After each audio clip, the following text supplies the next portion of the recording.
자, 이어서 계속 보도록 합시다. 시간 관계상 조금 더 속도를 내보도록 할게요. 자, 18번. 자국과 외국 간 상대적 구매력 평가설 그리고 이자율 평가설이 모두 성립한다고 하자. 여러분들 이런 기출에서 상대적 구매력 평가설, 즉 뭐였죠? 환율의 변화율이 우리나라 물가 상승률 빼기 해외 물가 상승률에 의해서 결정된다. 이게 상대적 구매력 평가설. 그래서 이제 절대적 구매력 평가설은 뭐였죠? 환율이 양국 물가 수준, 상대적인 물가 수준에 의해서 결정된다. 그래서 이것의 변화율로 표현한 게 상대적 구매력 평가설이라고 배웠죠. 그다음에 이제 유위험 이자율 평가설은 i는 i 스타 플러스 2분의 델타 2 expectation. 그래서 사실 이제 환율 변화율에 대해서는 앞으로는 예상할 수 있는 거니까 사전적인 개념에서 유위험 이자율 평가설은 이렇게 배우셨을 거예요. 그래서 이제 기출 문제를 풀다 보면 두 개가 동시에 성립하면 뭐가 같다고 했었냐면 우리나라의 실질 이자율과 해외의 실질 이자율이 같을 수밖에 없다. 그런 기출 문제도 있었고, 그래서 기억나실 거예요. 그걸 이제 활용하면 좀 쉽게 풀 수가 있는데, 자, 당연히 이제 피셔 관계식에 따르면 i는 뭐예요? i는 우리나라 명목 이자율은 우리나라 실질 이자율 더하기 우리나라 인플레이션율, 그다음에 해외 명목 이자율은 해외 실질 이자율 더하기 해외 인플레이션율이다. 그래서 나머지는 이제 숫자만 대입하면 돼요. 자국 예상 인플레이션율, 그래서 자국의 바이스타 익스펙테이션. 그래서 자국의 예상 인플레이션율 이게 몇 프로예요? 4%가 되는 거고. 그리고 이제 자국 명목 이자율이 5%니까 자국의 실질 이자율은 1%였겠죠. 아까 설명드렸다시피 그러면 해외의 실질 이자율도 1%가 된다. 왜? 두 개가 동시에 성립하면 이렇게 되고. 그러면 그때 이제 어떻게 되죠? 외국의 예상 인플레이션율 여기가 3%면 외국 명목 이자율은 4%가 돼야 되는 거죠. 그러면 이제 예상 환율 변화율은 몇 %가 되는 거고 1%가 되는 거고. 그러면 일단 외국 명목 이자율 4%로 찾을 수 있고 다음으로 이제 환율이 1% 상승할 거라고 예상하는 거니까 지금 현재는 환율이 100이니까 1% 상승한다고 하면 1년 후 예상 환율은 100일이 되겠죠. 그래서 이것만 알았다면 쉬운 문제였고, 다음에 19번 역시 리카도 모형인데 우리 회계사에서는 리카도가 굉장히 어렵게 출제되기도 하는데 이 정도 수준은 타 기출이랑 별반 다르지 않게 출제가 됐어요. 그래서 이제 뭐 생산 가능 곡선 두 국가의 생산 가능 곡선을 그려서 문제를 풀 수도 있고 이게 나중에 숙달되면 굳이 그리지 않아도 되긴 하죠. 그래서 A국의 MRT 그다음에 B국의 MRT를 어떻게 찾아요?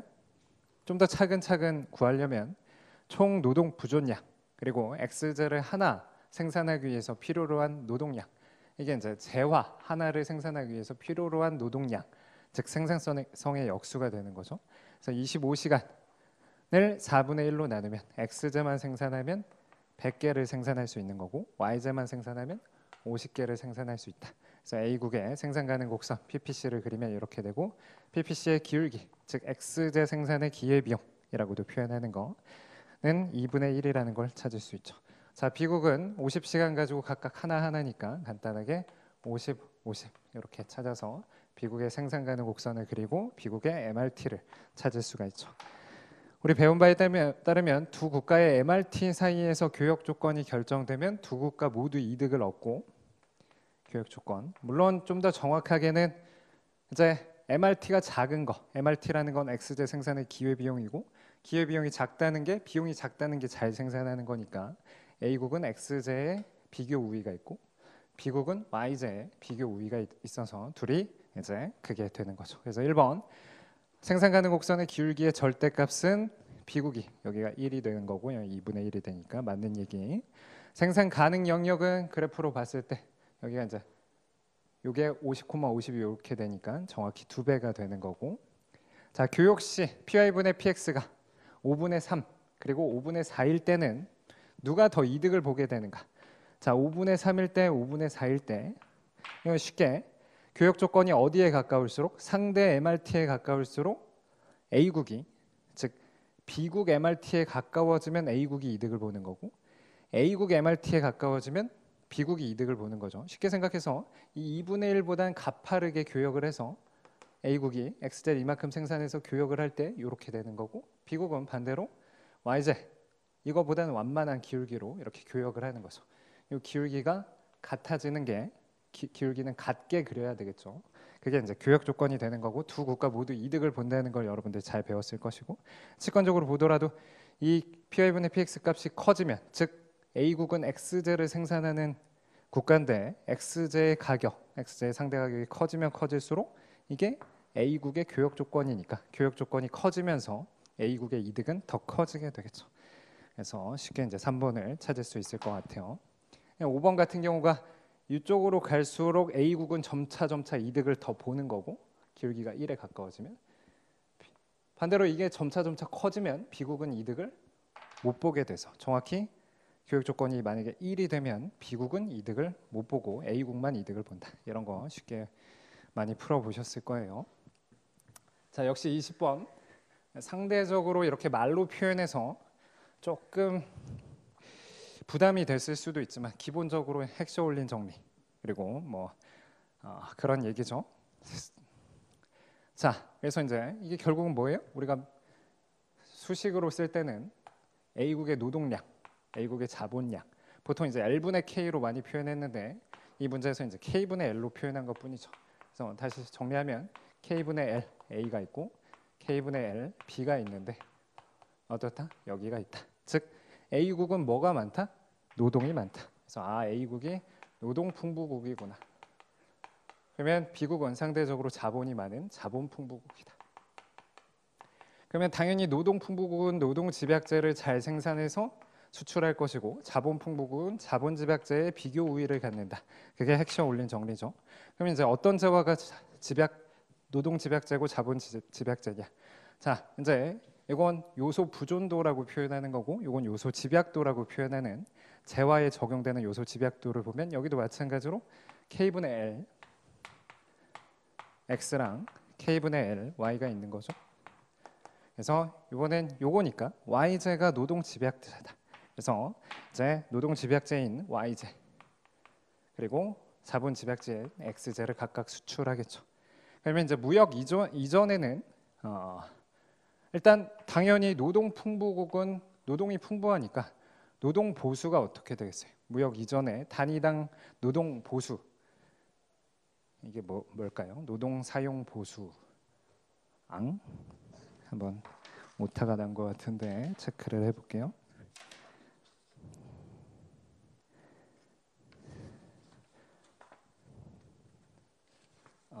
그렇죠? 이게 옮기는 과정에서 제대로 안 옮겨진 것 같아요. 자, 가는 무역 이전에 단위당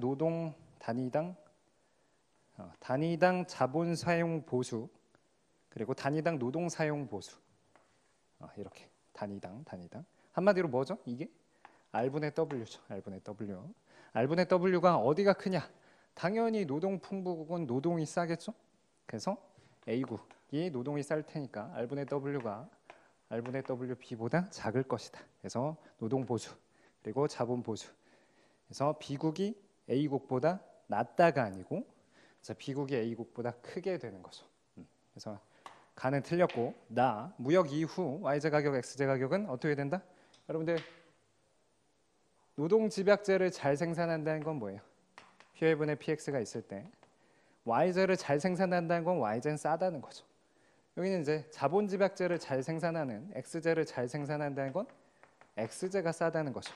그러면 이제 PY분의 PX를 비교를 해보면 여기가 더 크겠죠. 그래서 이제 B국에서 PY분의 PX가 더 쌀 것이고 A국에서 PY분의 PX가 더 크게 되겠죠. 근데 결국은 교역 조건은 이 사이에서 결정될 테니까 무역 이후에 A국 같은 경우는 이게 어떻게 되겠어요? 요 사이에서 결정된다는 게 이게 다시 좀 떨어지게 되는 거죠. 그래서 무역 이전 수준보다 낮아진다라는 얘기고 그다음에 다를 보면 무역 이후 YZ 가격, XZ 가격은 비국의 무역 이전 수준보다 낮아진다. 그렇죠? 그래서 이제 PY분의 PX는 요거보다는 높아지고 요거보다는 낮아진다. 근데 어떻게 됐어요? 반대, 둘 다 반대로 요거보다는 낮아지고 요거보다는 높아진다 해야 되는데 여기는 다는 반대로 설명했으니까 옳은 문장은 오로지 2번뿐이다. 그래서 이것도 크게 어렵지는 않는 문제다. 자, 21번도 제가 이거 옮기는 과정에서 그래프를 과거 기출해서 있나 봤더니 정확히 2020년도에 이런 문제가 계산 문제로 출제가 됐고 이번에 오히려 말 문제라서 비교적 더 수월했을 거예요. 21번은 공부를 열심히 했다면 사실 틀리면 안 되는 문제긴 하죠. 자, 다음 그림은 대국이 XZ에 대해서 수출 보조금을 지급할 때 나타나는 거다. 대국이고 이제 수입 관세가 아니고 수출에 대해서 보조금을 지급한다. 그럼 수출량이 전 세계 수출량이 늘어난다는 건 전 세계 공급이 늘 것이고 그러면 가격이 떨어지겠죠. 대국이니까 전 세계 가격에 영향을 줄 것이다. 그런 상황이 이렇게 표시가 되어 있었고 원래 월드 프라이스였고 수출 보조금을 지급하면 이제 단위당 이만큼을 지급한 거죠. 이만큼을 지급했는데 수출 보조금을 지급하면 즉각적으로 전 세계 가격은 떨어지지만 생산업자는 전 세계에서 이만큼 받지만 정부한테 이만큼 받으니까 결국은 생산업자 입장 국내 가격도 이 가격이 될 수밖에 없겠죠. 그래서 원래 가격 그리고 바뀐 가격이라고 볼 수가 있겠죠. 그래서 이제 생산자 잉여는 어떻게 돼요? 원래 생산자 잉여 이 가격 하에서 이만큼 생산했을 때 생산자 잉여 수출 보조금을 지급했을 때 생산자 잉여니까 A, B, C만큼 증가하게 되는 거고 그래서 생산자 잉여는 A, B, C만큼 증가하는데 당연히 가격이 오르면 누구는 안 좋아요? 소비자는 안 좋죠. A, B만큼 소비자 잉여는 감소한다. 그러면 이제 C만큼이 순후생이 개선되냐? 아니죠. 정부는 돈을 얼마큼 썼어요?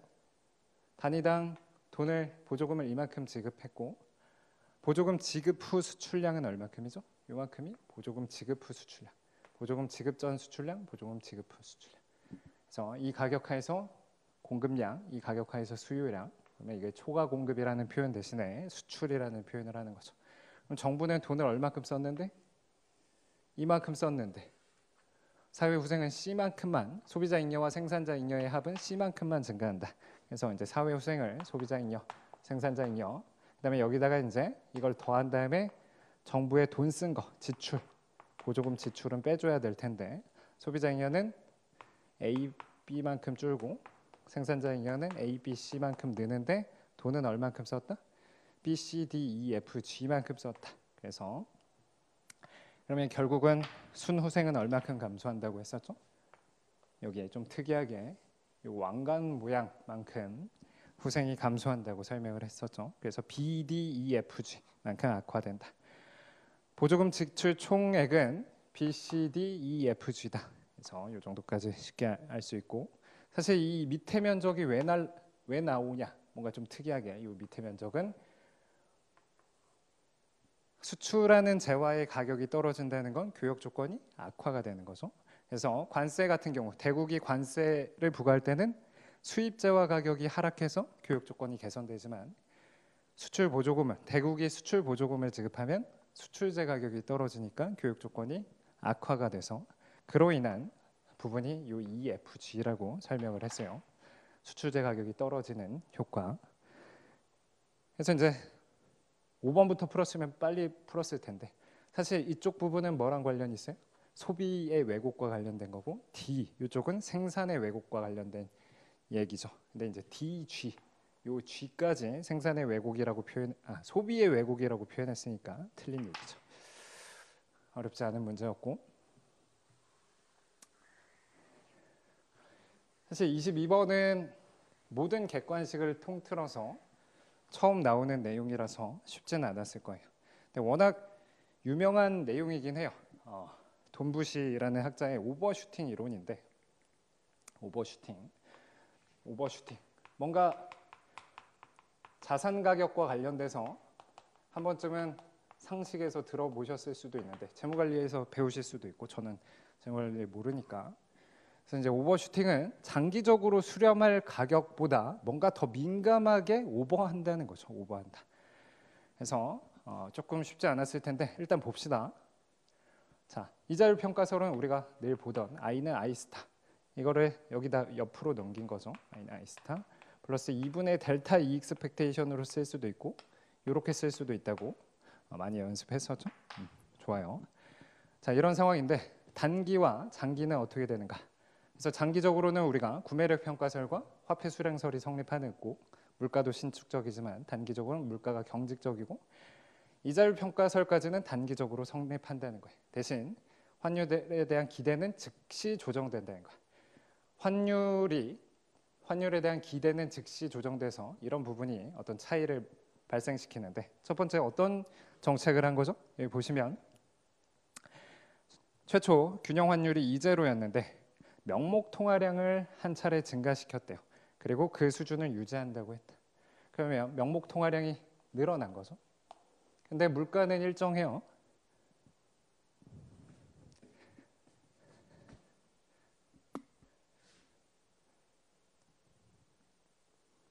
잠깐만요. 조정을 해야 될 것 같은데.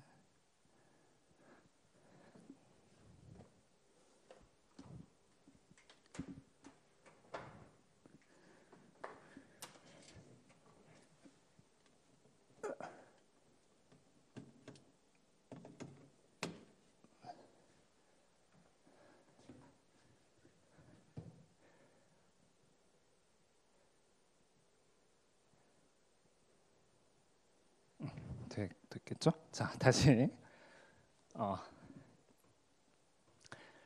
자, 통화량을 늘렸어요. 그러면 실질 우리 화폐 시장 균형에 따르면 얘는 늘어났고 얘는 고정적이에요. 그러면 얘도 늘어나야 되겠죠. 그럼 화폐 수요가 늘려면 이자율이 어떻게 돼야 돼요? 우리나라 이자율이 떨어져 줘야겠죠. 그래서 우리나라 이자율이 떨어져 준다. 더 직관적으로는 화폐 시장에서 화폐 공급이 늘어서 실질 화폐 공급이 늘면 균형 이자율이 떨어지는 거죠. 오케이, 이자율이 떨어졌다. 이자율이 떨어졌다. 그러면 현재 해외 이자율은 여기서 주어진 거니까, 해외 이자율은 외국 변수기 때문에 주어진 상황인데, 이걸 사실 어떻게 쓸 수도 있어요. 얘를 2분의 2 익스펙테이션 빼기 1 이렇게 쓸 수도 있는 거죠. 자, 좋아요. 그러면 우리나라 이자율이 떨어지면 어떻게 되는 거예요? 우리 장기적으로는 뭐가 오르고, 장기적으로는 물가가 신축적이라서 얘가 오를 것이고, 장기적으로는 구매력 평가설이 성립하니까 이는 아까 말했듯이 P 스타분의 P니까 P가 오르면 E가 오르겠죠. 장기적으로는 오를 거예요. 좋아요. 오케이. 그러면 이제 장기적으로는 환율이 상승할 거라고 예상을 하는 거죠. 그러면 얘는 상승하게 돼요. 얘가 상승하게 된다. 예상이 조정되는 거죠. 그러면 어떻게 돼요? 단기적으로는 어떻게 돼요? 얘 식이 성립하려면 얘가 떨어져야 되는데 얘가 올랐어요. 그러면 얘는 어떻게 돼야 되는 거예요? 더 크게 올라야 되죠. 얘보다 얘가 더 크게 올라줘야 얘가 떨어지는 거죠. 이게 고정이라고 했을 때. 그래서 단기적인 수준에서 이 제로에서 이 원으로 빵 하고 오르는 거예요. 이 제로로 있다가 이 원으로 빵 오르고 결국은 장기적으로는 얘가 같아지는 수준에서 장기적으로는 어떻게 되니까 이 화폐 시장의 균형을 달성을 하려면 다시 돌아와야겠죠. 그래서 장기적으로 P가 올라가면 화폐 수량설이 성립한다는 게 뭐예요? P분의 M이 통화량 증가한 만큼 물가가 상승하면 다시 이자율이 원래대로 돌아오겠죠. 그럼 장기적으로 얘가 원래대로 돌아오면 얘가 오른 만큼만 상승하겠죠. 그래서 최초 이 제로에서 장기적으로는 요만큼만 올라야 되는데 단기적으로 요 크기만큼 오른다. 그래서 여기 부분이 이 원이 되는 거고 여기 부분이 이 2가 돼서 그래서 대소관계를 비교해 보면 이런 식으로 설명할 수가 있겠네요. 그래서 E0, E2, E1 이렇게. 그래서 단기적으로 뭔가 더 오버해서 변하게 된다. 이게 오버슈팅 이론이에요. 아마 쉽지 않았을 것 같고, 다음에 이제 23번 정도는 그렇게 어렵진 않았을 건데 조금 더 응용했죠. 역시 회계사 문제니까 타시험보다는 좀 더 응용을 했지만 그래도 풀 수 있었을 거다. 자, 2023년이 있었는데 한국의 A사가 중국에서만 생산을 했다는 거예요. 그렇죠? 그러면 2023년에 한국 GDP는 변한 게 있어요, 없어요? 없겠죠? A사 전부가 그냥 중국에서 다 생산을 했다고 하면. 근데 이제 B사가 2024년에서 미국에서 해당 철강을 이용해서 자동차를 생산했대. 미국에서 생산한 거죠? 2024년도. 그리고 그거를 한국으로 수출해서 소비자에게 판매되었대.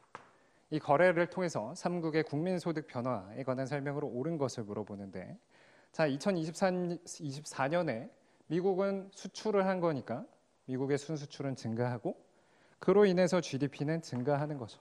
미국에서 생산을 했으니까 2024년에서 미국에서. 자, 2024년 중국의 순수출과 GDP는 어떠냐? 중국 같은 경우는 이 상황만 보면 2024년에는 중국에서 생산된 부분이 없죠. 그렇기 때문에 순수출, GDP 모두 변함이 없는 거죠. 자, 2023년 중국의 순수출 역시 틀린 얘기고, 자, 한국의 GDP를 보면 2023년도에는 어때요? 이 측면만 봤을 때 감소하는 게 아니고 불변이 되는 거고, 그렇죠? 이런 측면에서는 이런 사건 때문에 한국의 GDP에는 영향을 못 주는 거죠. 근데 2024년도에는 어때요? 증가한다? 2024 여기 어디에도 한국에서 생산한 부분은 없죠. 어디에서 한국에서 생산한 부분은 없죠. 다만 조심해야 되는 게 여러분들 이제 한국 입장에서 보면 Y는 C 플러스 I 플러스 G 그리고 개방 경제니까 X 빼기 M이 되는데 이제 2024년도는 어때요? 한국이 수입했으니까 자동차를 수입했으니까 요건 늘죠. 대신 그만큼 어떻게 돼요? 수입이 느는 거니까 2024년도 GDP는 전혀 영향을 안 주는 거죠. 그래서 우리가 것이 처음 배웠을 때 여기 뒤에서 이걸 왜 빼주냐? 국내에서 생산된 것 중에서 가게에서 사는 거, 기업에서 사는 거, 정부에서 사는 거, 해외에서 사는 거. 근데 이런 지출 중에서 가게에서 사는 것 중에서 국내에서 생산하지 않은 부분을 빼야 되고 기업에서 사는 것 중에서 국내에서 생산되지 않는 거를 빼줘야 되니까 그런 것들을 여러분들 배웠죠. 그래서 2024년도 소비는 증가하지만 어떻게 돼요? 순수출이 그 크기만큼 감소하게 되고 그래서 GDP는 불변이다. 그래서 5번이 답이 되는 거죠. 자, 다음으로 이제 물가지수의 가중치 계산하는 거. 이 정도까지는 여러분들 아마 쉽게 하셨을 텐데 계산을 한번 해보면 이제 A년도, B년도, C년도가 되는데 아니죠. 연도는 2022, 2023년도인데 이제 품목이 세 가지 품목으로만 이루어졌다는 거죠. 그리고 그 가중치가 각각 0.5, 0.3, 0.2 가중치니까 합하면 당연히 1이 될 것이고 그러면 A라는 제품의 물가 변화율 혹은 제품의 가격 변화율은 어떻게 돼요? 제가 계산이 안 돼서 해보면 112.2 나누기 110 2% 이게 몇 퍼센트일까요? 자, 113.4 나누기 108 113.4 나누기 108 이건 5% 이거는 몇 퍼센트죠? 10%인가요? 10%인 것 같아요. 그렇죠? 1%인가요? 10%죠. 그래서 A는 2% 상승하고 B는 5% 상승하고 C는 10% 상승하는데 각각 가중치를 0.5, 0.3, 0.2를 때린 거죠. 계산해서 답 찾으면 쉽게 찾으실 수 있다. 자, 다음으로 이제 25번 역시 기본적인 문제죠. 이 정도도 쉽게 푸셨어야 되는데 과거 10년 동안 우리가 MV 콜 PY 쓰고 유통속도 얘기 나오면 바로 화폐 수량설 이걸 생각해야 되고 그러면 10년 동안 GDP는 연 맨날 어떻게 된대요? 명목 GDP가 5% 증가했대요. 여러분들 이게 이제 실질 생산, 실질 GDP고 여기까지가 명목 GDP죠. 그래서 이게 이제 계속 5%씩 증가를 한 거예요. 근데 실질 GDP는 뭐는? 얘는 2%씩 증가했대요. 그러면 물가가 얼마큼씩 상승한 거예요? 3%씩 상승한 거죠. 그래서 너무 쉽게 3% 그렇게 찾으셔야 되고, 대신 뭐가 일정했다면, 유통 속도가 일정했다면 정확히 이 우변이 5% 증가했다는 건 통화량도 몇 퍼센트? 5% 증가를 했다는 거죠. 그래서 4번을 답으로 찾으실 수 있고, 26번이 조금 헷갈리셨을 수도 있는데 조심해야 되는 건 이제 개방 경제라는 걸 함정을 좀 조심하셨어야 되고, 그래서 y는 c 플러스 i 플러스 g, 그래서 폐쇄 경제에서는 y 빼기 c 빼기 g가 i가 되는, 그래서 얘가 민간 저축 y 빼기 t 빼기 c, 그다음에 정부 저축 t 빼기 g로 이렇게 표현되지만, 개방 경제에서는 여기가 뭐가 있죠? nx가 있죠. nx. 그래서 여기가 nx가 있다. 오케이. 자, 그러면 이제 소비와 정부 지출은 각각 총 생산의 35%를 차지한대요. 그래서 소비와 정부 지출 이게 35%. 그다음에 민간 저축과 투자가 20%래요. 투자가 20%니까 여기가 얼마큼 되는 거예요? 70, 90, 여기가 10%가 되겠죠. 10%. 그리고 이제 민간 저축이라는 게 이게 이제 20%에 해당하는 거죠. 그러면 봅시다. 조세 수입 이 t라는 값이 전체 y 대비 얼마큼 되는가? 이걸 물어보고 있는 거죠. 그렇죠? 그러면 어떻게 찾을 수가 있어요? 자, 원래는 y 빼기 c 빼기 g가 i와 같은 건데, 여기 y 빼기 c 빼기 g 빼기, 그렇죠? 잠깐만요. 그렇죠? 좋아요. 근데 여기서 이제 정부 지출이 여기가 35%고 다 찾았죠? i는 여기 20%고 nx가 여기가 10%니까 그러면 여기 나머지 t가 몇 퍼센트인지를 찾을 수가 있겠죠. 그러면 어떻게 되죠? 20%에서 35% 빼면 15%가 되는 거고, 넘기면 어떻게 되죠? 45%. 그래서 조세는 전체 몇 퍼센트를 차지한다? 45%를 차지한다. 그래서 이렇게 푸실 수 있고, 다음에 이제 케인즈의 단순 모형이고, 이것도 아마 크게 어려웠을 수도 있는데 경우에 따라서 좀 착각했을 수도 있을 것 같아요. 그래서 결국은 정부 지출을 1조 증가하는 거랑 조세를 1조 감면시키는 거, 이런 거 많이 봤는데, 우리가 승수는 가장 일반화된 버전에서는 뭐 이런 식으로 여러분들이 배웠을 수 있는데, 이 세팅에서는 비례세 부분이 없고 유발 투자는 있죠. GDP가 증가할 때 투자가 증가하는 거. 그리고 해외 부분은 없으니까 사실은 이게 이제 승수예요. 좀 더 정확하게는 정부 지출 승수라든지 투자 승수라든지 독립적인 지출이 한 단위 늘 때 국민 소득이 얼마큼 증가하는가. 그러면 이제 정부 지출이 1조가 증가하면 여기 한계 소비 성향이 0.5고 유발 투자가 0.25니까 이 값은 얼마가 돼요? 1 빼기 0.75분의 1이니까 0.25분의 1. 즉 정부 지출 승수는 4라는 걸 알 수가 있고, 해서 이제 요거까지는 아마 공부를 열심히 하셨다면 쉽게 찾으셨을 텐데, 이 조세 승수가 조금 헷갈릴 수 있죠. 조세 승수는 항상 이런 정부 지출 투자 승수 하고 나서 요것만 써주면 돼요. 조세 승수는. 그래서 이제 조세 승수 여기다가 이제 0.5를 넣는 거죠. 물론 조세는 늘리면 국민소득이 주는 거니까 엄밀하게는 부호까지 생각하면 마이너스를 써야 되는 건데, 절대값으로 따지면 조세 승수는 어떻게 되죠? 0.25분의 0.5니까 조세 승수는 2다. 그래서 1조를 감소시키면 국민소득은 얼마큼 증가한다? 2조가 증가한다. 그래서 가장 간단할 때는 정부 지출 승수, 조세 승수 이렇게 배웠고, 지금 문제 같은 경우는 정부 지출 승수가 되는 거고 조세 승수가 되는 거죠. 조세를 감소시키면 국민소득이 느는 거니까 이렇게 표현할 수가 있는 거죠. 좋아요. 자, 다음으로 28번도 크게 어렵진 않았던 문제예요. 자, 소비 선택과 관련된 다음 설명 중 옳은 것을 항상 소득의 가설에 따르면 복권에 당첨됐을 때 임시소득이 되는 거고, 임시소득일 땐 소득이 늘지만 소비는 그렇게 늘지 않죠.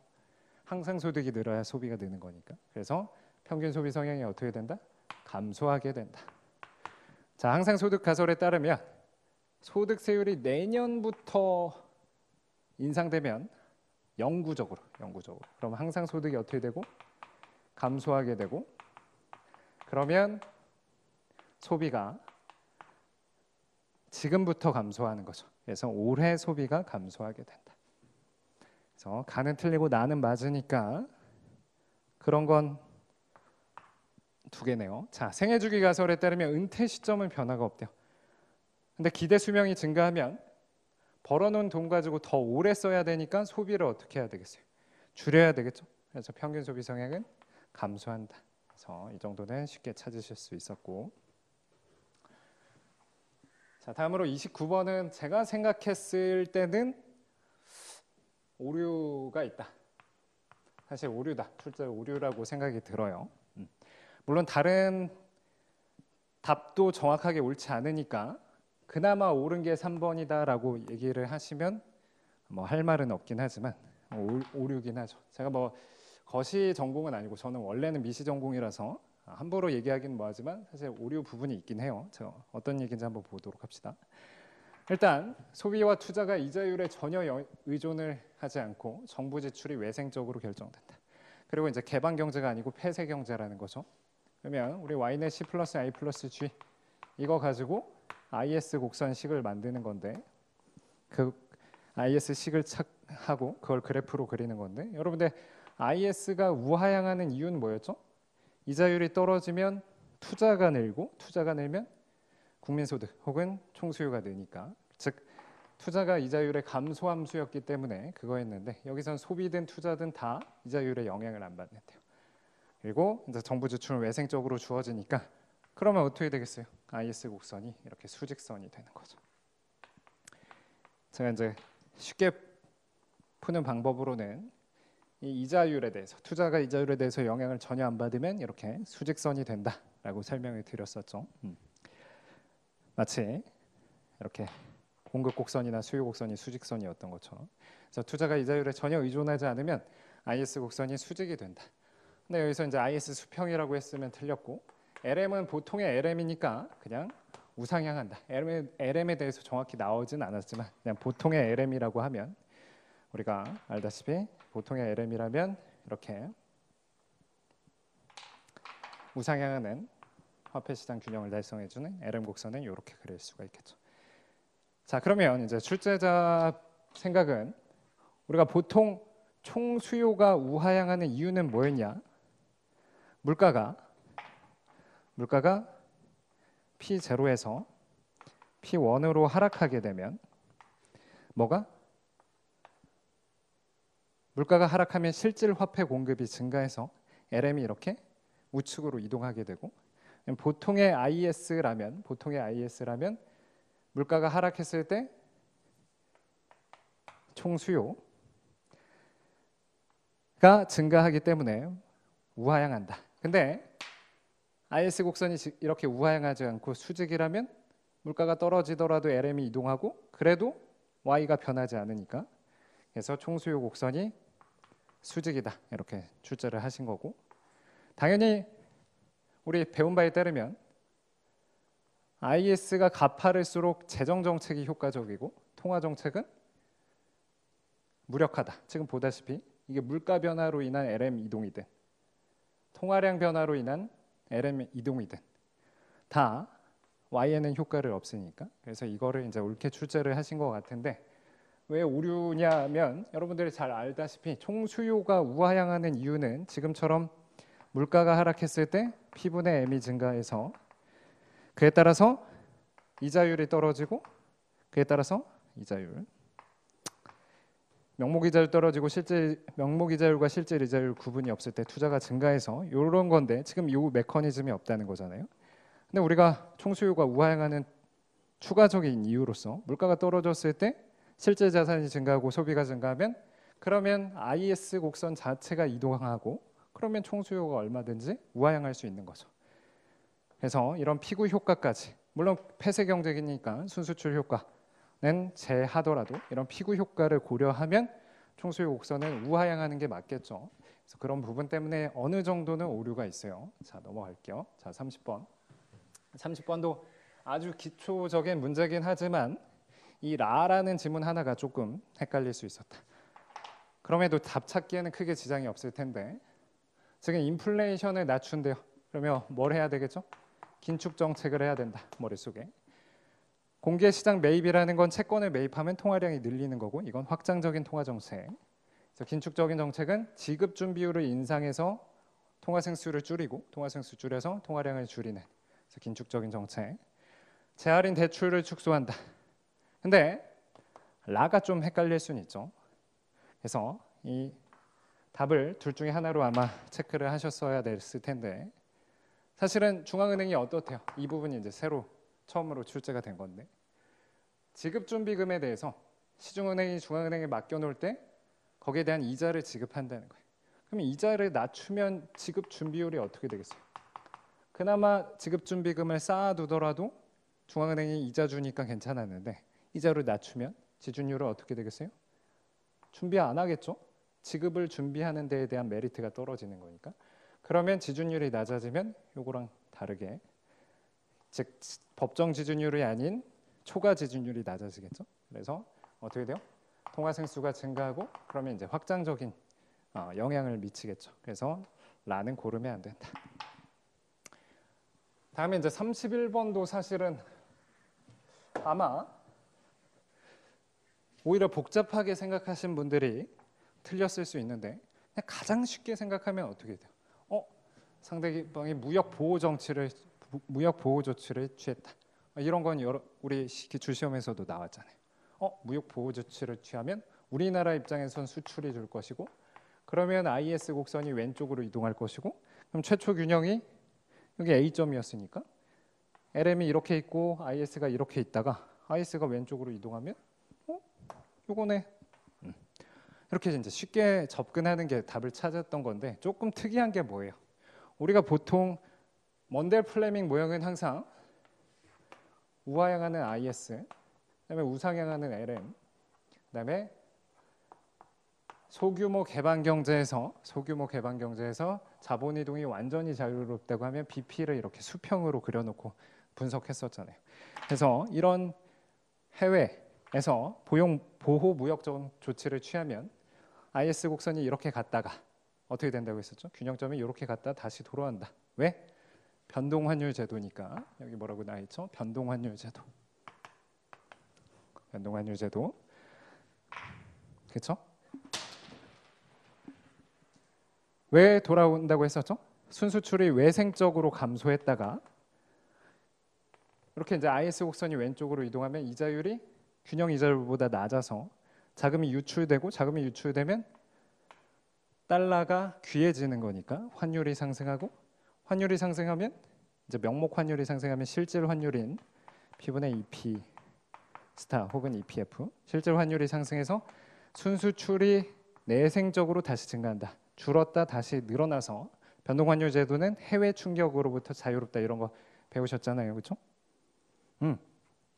이렇게 배우다가 요거 보니까 이제 당황했을 수 있는데 이제 좀 특이하게 출제가 된 거죠. 그래서 별 생각 없이 푸셨다면 답을 맞추셨을 거고. 근데 이제 딴지를 걸 수가 있어요.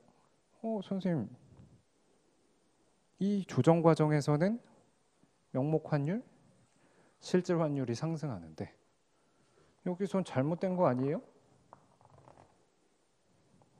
이렇게 딴지를 걸 수 있겠죠.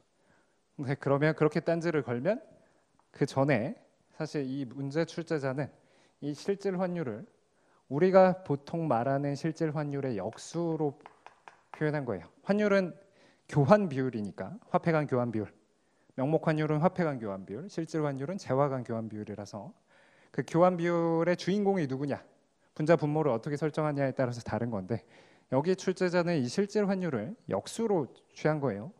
그걸 네가 어떻게 하냐? IS 곡선이 실질 환율에 대해서 우화행한다는 게 뭐예요? 실질 환율이 떨어질 때 순수출이 증가해서 y가 증가한다는 거죠. y-c 플러스 i 플러스 g nx. 우리가 정의한 보통의 정의에서는 실질 환율이 증가해야 순수출이 증가하는 건데 이렇게 정의했다는 것 자체가 이 환율을 역수로 정의를 한 거예요. 역수로. 여튼 이 문제는 복잡하게 생각했으면 막 시간도 많이 쓰이고 틀렸을 텐데 간단하게 생각하는 게 오히려 답을 맞추는 상황이 되는 거고. 자, 32번 역시 크게 어렵지 않죠. 장기 균형 상태에 있었대요. 그래서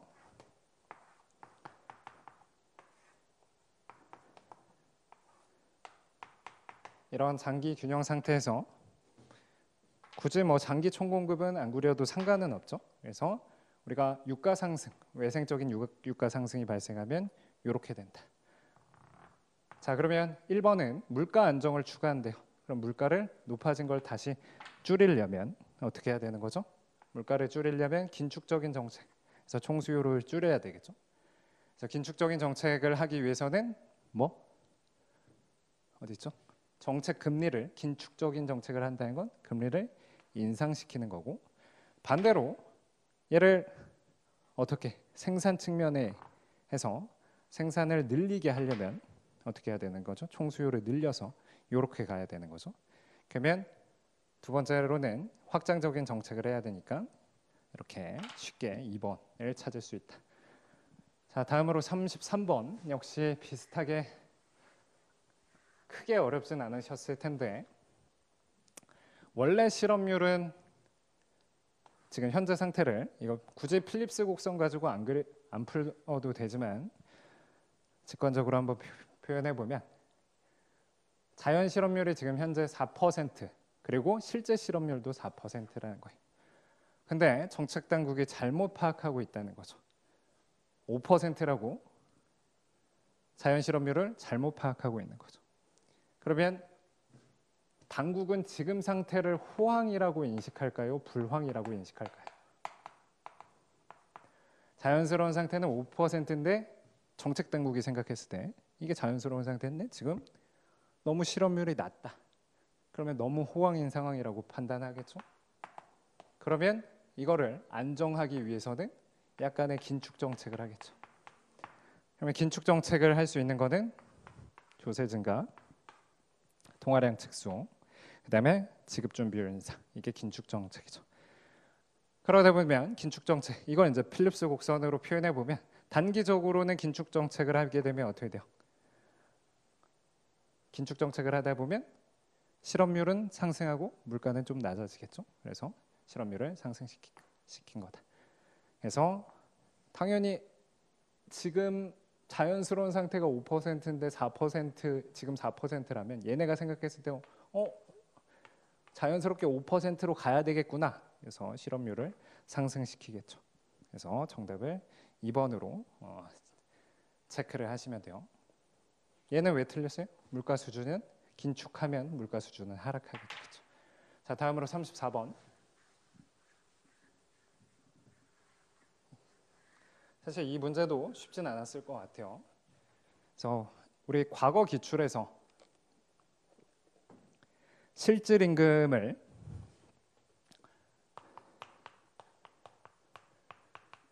비교하는 문제가 한번 출제됐는데 여기서 이제 환율까지 고려를 해서 구매력 평가까지 고려를 해서 조금 더 복잡하게 출제를 했어요.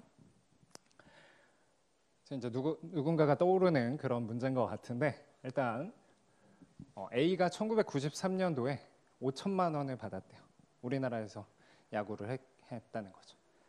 그래서 A는 5천만 원을 받았고 아들이 B래요. 그래서 다른 국가 쉽게 생각해서 뭐 한국, 미국이라고 하면 되겠죠. 한국, 미국.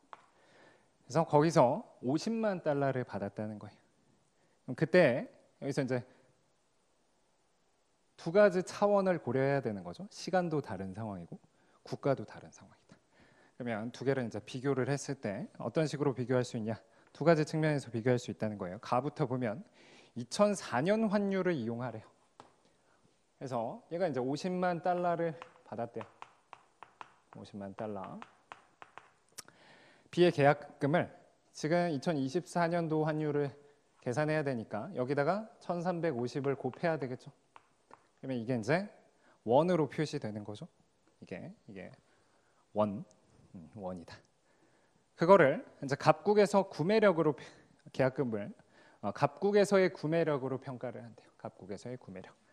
그러면 이 원을 갑국에서 구매력 2024년도 구매력이니까 갑국에서의 물가지수는 120이 되겠죠. 120. 그러면 이게 이제 B가 받은 연봉을 그 시점에서의 환율로 계산해서의 갑국에서 물건을 몇 개 살 수 있는가와 관련된 구매력이고, 근데 이제 이게 이제 B의 구매력이 되는 거고, A의 계약금은 어떻게 돼요? A는 그때 당시니까 5천만 원을 어떻게? 만 원을 그때 물가로 40으로 나눠서 계산을 할 수가 있겠죠. 그러면 이거 여러분들 계산기 두드리면 6배가 안 나오죠. 그래서 여기 통분해 보면 이거를 이제 120으로 치면 3 곱하면 어떻게 되죠? 5천만 원. 1억 5천이 되죠. 1억 5천. 그리고 얘는 어떻게 돼요? 계산기 두드리면 50 곱하기 1350.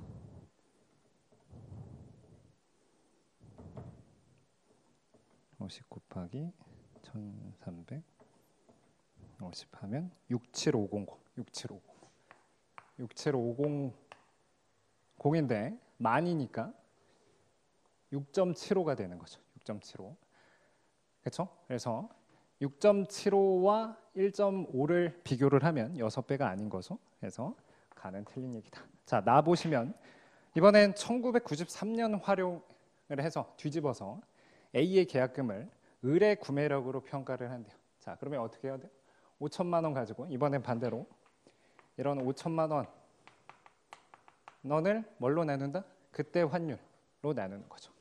800으로 나눈다. 그러면 그때 당시의 연봉을 달러로 계산한 거죠.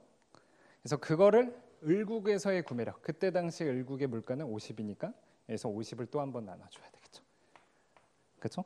그래서 얘는 이제 달러로 표시한 연봉이 되는 거고, 그걸 물가로 나눠주면 실질임금, 구매력이라고 표현할 수 있는 거죠. 그러면 이거랑 뭐랑 비교하는 거예요? 이 B는 50만 달러를 뭘로 나눠줘야 되는 거죠? 그때 물가지수가 125니까 이번엔 이거를 비교를 하는 거예요. 그러면 어떻게 되죠? 얘는 계산을 해보면 아마 3.2배가 나올 거예요. 요 값에 3.2배가 요 값이 나올 거예요. 그래서 5천만 원, 50만 달러. 이건 계산하면 어떻게 되죠?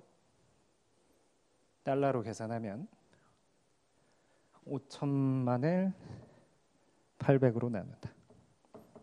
이걸 왜 계산하고 있는? 여러분들이 하셔도 되긴 하는데 5천만 원을 800으로 나눈다. 그러면 6.25. 그래서 5천만을 800으로 나누면 6.25만이 나오는 거예요. 6.25만. 그러면 6.25만을 50으로 나누는 거랑 맞아요? 800. 그다음에 얘는 어떻게 되죠?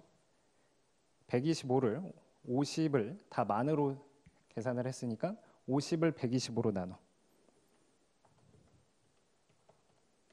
이게 0.4가 되는 거고, 6.25를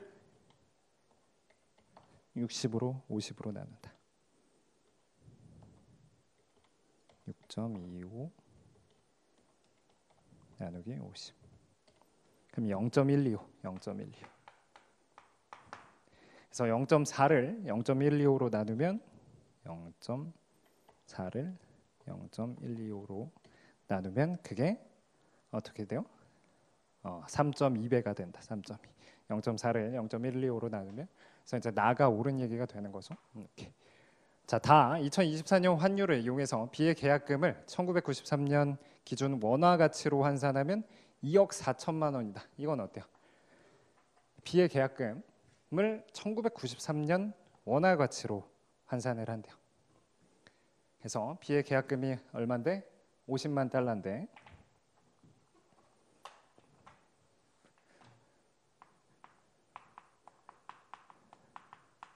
2024년 환율로 계산했으니까 얘를 1350을 곱해주고 그렇죠? 그러면 원하고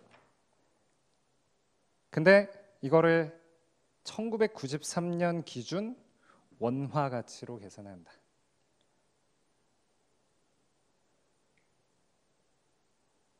이게 뭐예요?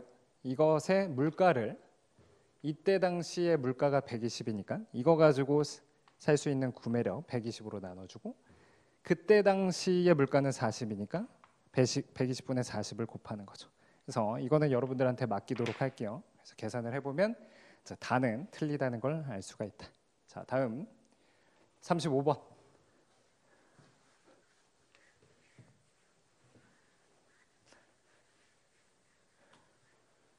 역시 이런 문제도 정석대로 푸는 것보다 좀 빨리 푸는 방법은 항상 LM이 조금 더 간단하잖아요. 그렇죠?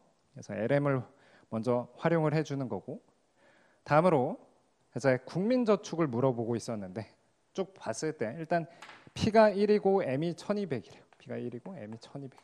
그러면 이 식은 어떻게 될 수 있어요? Y는 어떻게 되는 거죠? 2400 플러스 100R.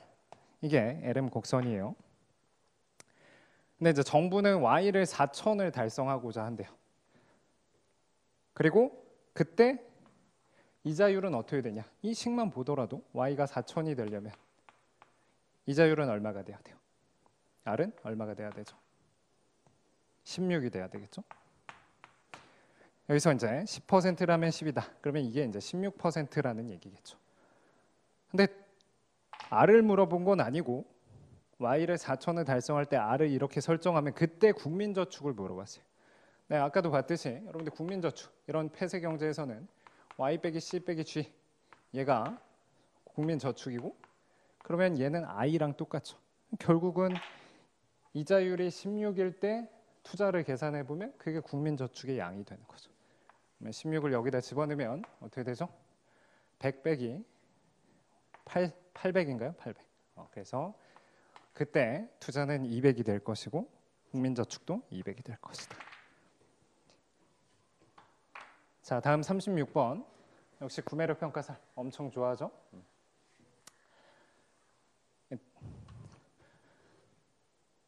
자, 구매력 평가설에 따르면 환율의 변화율은 우리나라 물가 상승률, 자국 물가 상승률 빼기 해외 물가 상승률이 된다. 그래서 이 자국 물가 상승률이 어디에 나와 있는 거예요? 여기 각 국가의 자국 물가 상승률이 나와 있는 거죠. 그다음에 해외, 여기서 해외라는 건 이제 미국을 기준으로 표현한 거죠. 그럼 미국은 물가 상승률이 2%가 된다. 2%.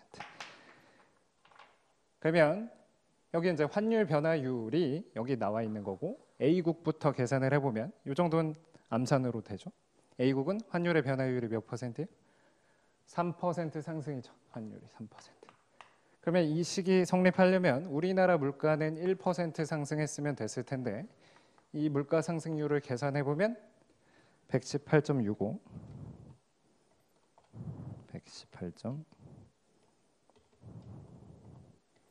118.65 나누기 113 하면 이게 5%가 되겠네요. 5% 잠깐만요. 얘가 5%. 그렇죠. 그래서 얘가 5%가 돼야 5 빼기 2가 3%가 돼서 그래서 1번이 답이 되겠네요. A고. 나머지 여러분들 여기 계산해서 대입해 보면 이것만이 답으로 나올 거예요. 자, 다음으로 37번. 자, 솔로 모형이 두 문제가 나왔는데 두 개 다 조금 지금까지 보지 못했던 그런 세팅의 문제가 좀 나왔어요. 37번도 그렇고 40번도 그렇고. 그래서 사실 쉽지는 않았을 것 같긴 한데 일단 인구 증가도 없고 기술 진보도 없는 그럼 단순한 솔로우 모형이래요. 그때 이제 갑국이 균제 상태에 있었대요. 여러분들 머릿속에 뭔가 균제 상태 하면 여기 뭐 1인당 자본량이 있고 그러면 뭐 y는 k의 알파. 보통은 알파를 뭐 0.5로 많이 주죠. 사실 총 생산 함수를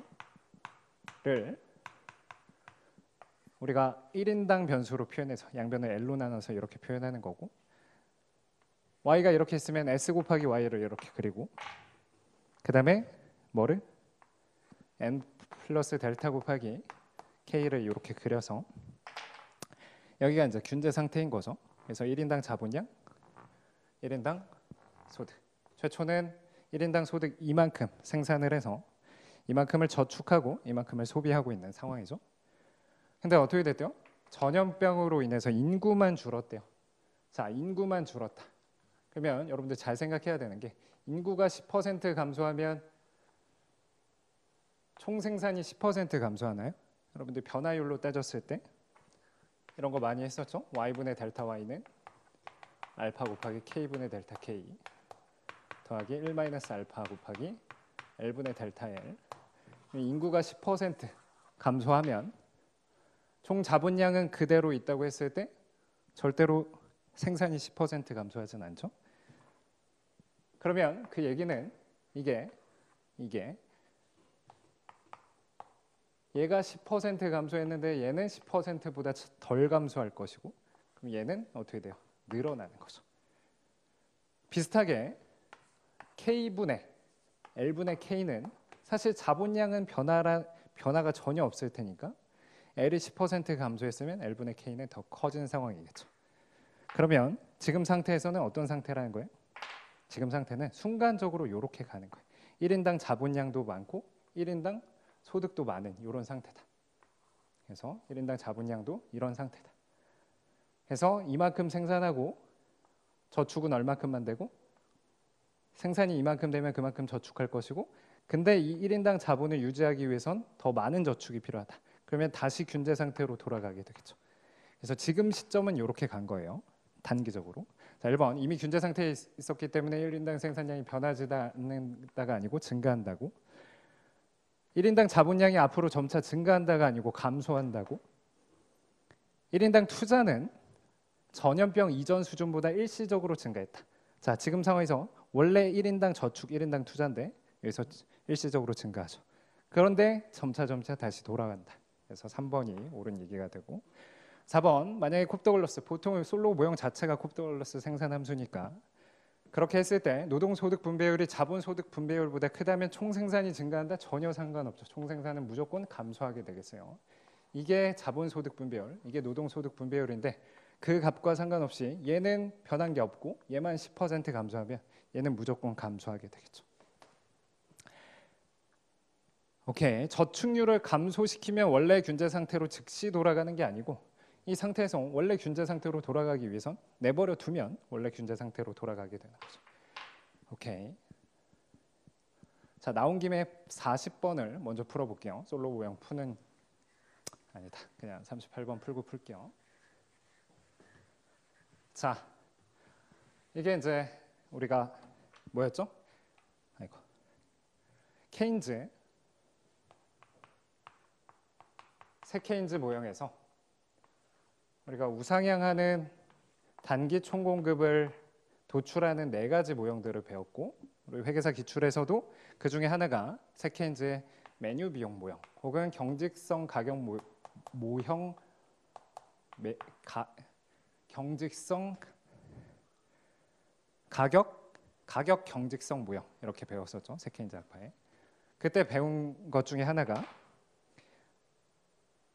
1구는 굉장히 스티키한 프라이스를 가지고 있고 그리고 그러니까 산업 전체를 2가지 부류로 나눴을 때 메뉴 비용이 커서 경직적인 가격을 쉽게 바꾸지 못하는 거죠.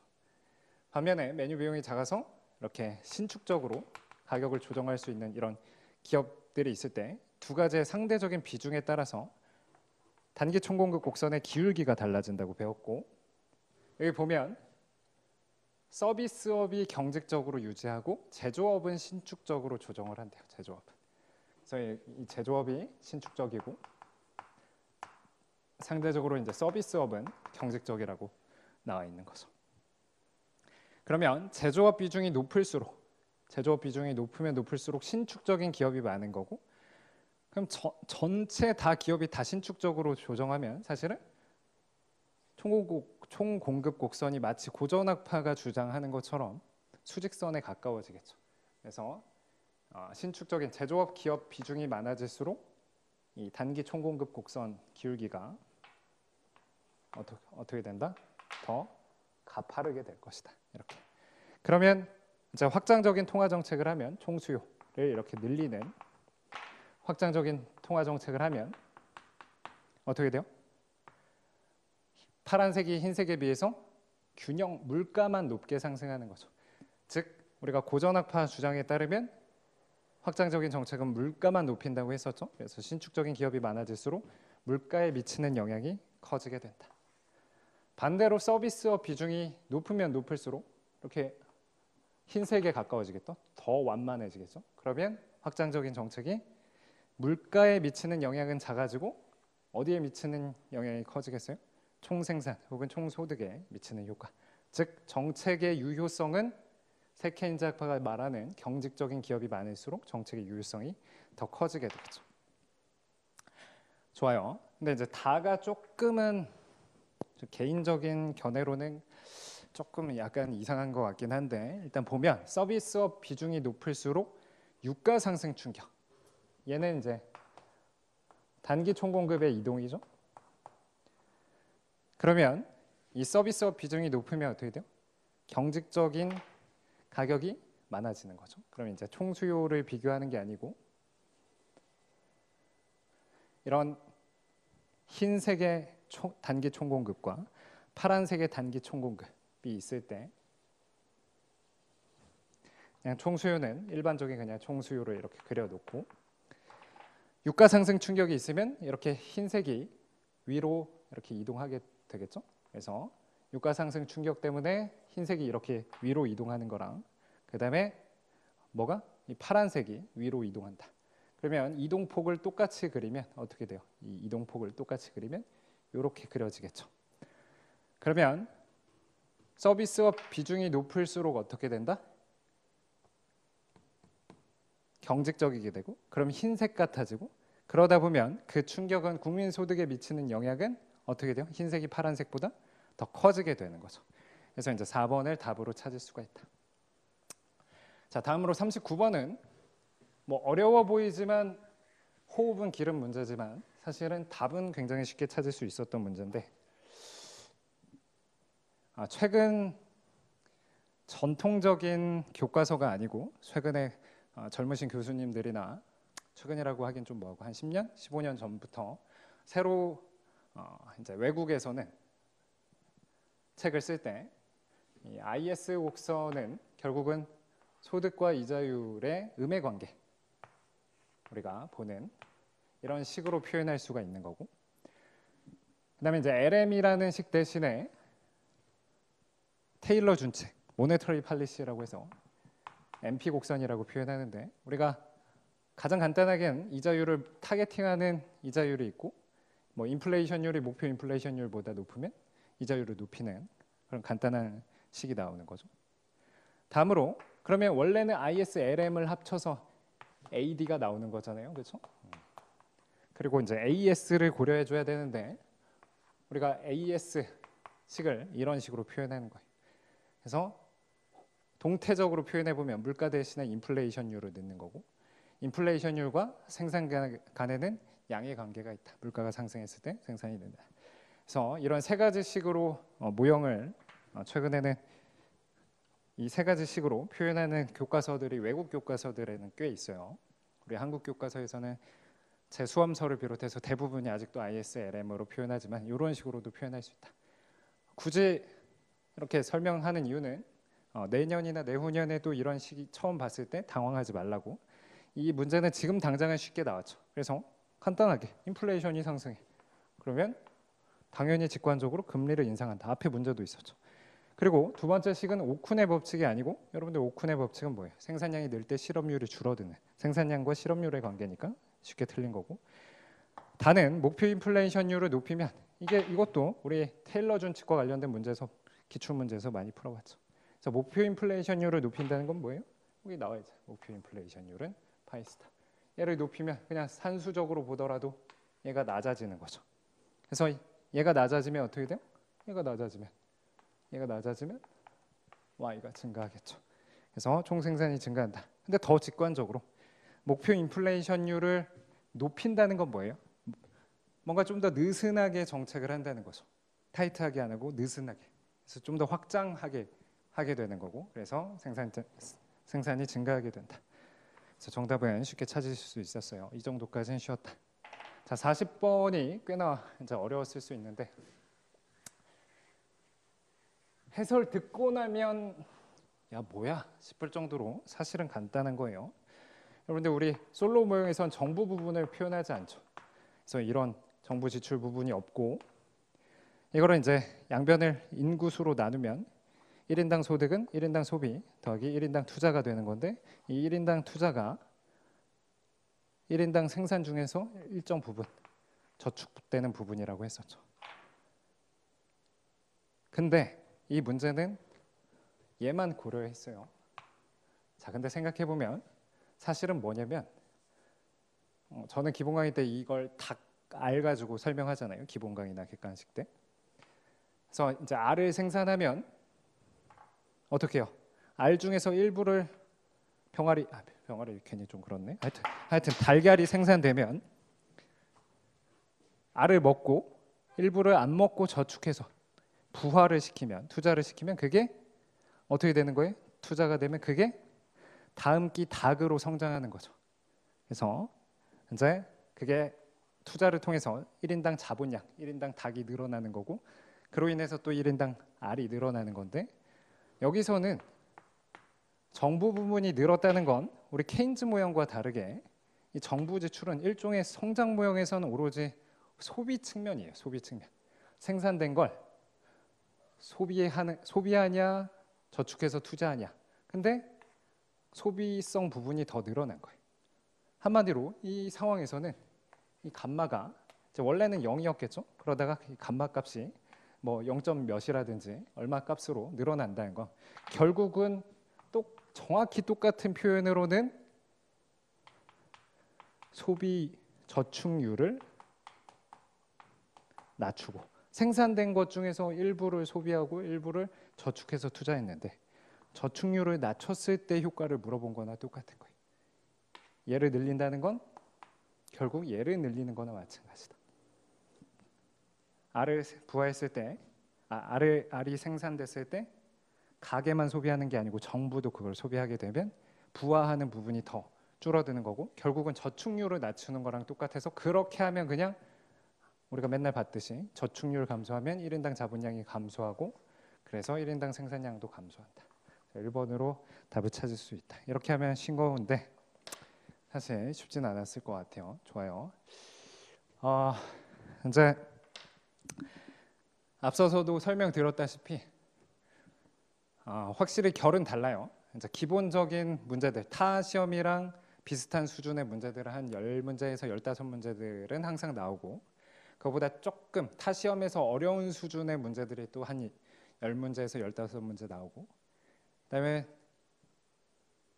듣도 보도 못했던 문제라든지 봤던 문제인데 수식을 어렵게 한다든지, 이런 식의 문제는 거의 한 10문제 정도씩은 계속 나올 것 같아요. 80점으로 조정된다고 하더라도 이런 비율 자체는 변하지는 않을 것 같아서, 그래서 제가 생각했을 때는 경제학은 2차 과목은 없으니까 적절히 이제 헬 문제, 헬 난이도는 풀 생각하지 마시고, 그거는 이제 공부도 사실은 하지 말고, 다만 처음 등장해서 어려웠지만 한번 풀고 나니까 쉬워진 문제 같은 경우는 다음 때 또 등장할 수 있으니까 그런 건 좀 연습을 해야 되겠죠. 하여튼 이제 기본을 좀 충실히 하고, 타 객관식 시험들과는 또 결이 약간씩 다르니까 회계사 기출 위주로, 그리고 기본서를 좀 충실하게 보시면 좋을 것 같아요. 여튼 수고 많이 하셨고 혹시나 올해 안 좋은 결과가 있으면 내년에 또 좋은 결과로서 더 전화위복의 계기가 될 수가 있으니까 수고 많으셨습니다. 고생하셨습니다.